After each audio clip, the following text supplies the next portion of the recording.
Ang lasap ng pag-asa sa sinigang ni Lola Maming.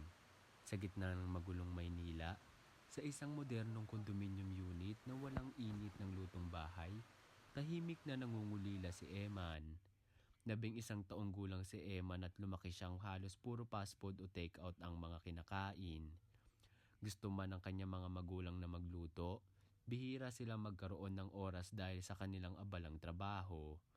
Ang tanging nalalasap niya sa mga luto na nakakatanda ay ang mga kwento ng kanyang ina tungkol sa masarap na sinigang ng kanyang lola sa probinsya. Isang tag-araw, dahil sa sobrang pagkabagot sa syudad at sa paghahanap ng sariwang hangin, napagdesisyonan ng mga magulang ni Eman na ipadala siya sa probinsya ng Quezon para magbakasyon sa kanyang lola na si Lola Maming. Sa una, medyo naiilang si Eman, malayo sa kanyang gadgets at mabilis na buhay sa syudad. Tila tahimik at kakaiba ang kapaligiran. Ngunit kinabukasan, pagising niya, bumungad sa kanya ang amoy ng kumukulong sabaw mula sa kusina ni Lola Maming. Naglakad siya papalapit at nakita niya ang kanyang lola na abala sa pagluluto. Pinapakuluan ni Lola Maming ang sariwang baboy na may kasamang gabi. Sa tabi niya, may mga sariwang sitaw at kangkong na kakahango lang mula sa bakuran. Apo, gising ka na pala. Malambing na banggit ni Lola Maming. Halika tikman mo ang sinigang ko. Ito ang paborito ng papa mo noong bata pa siya.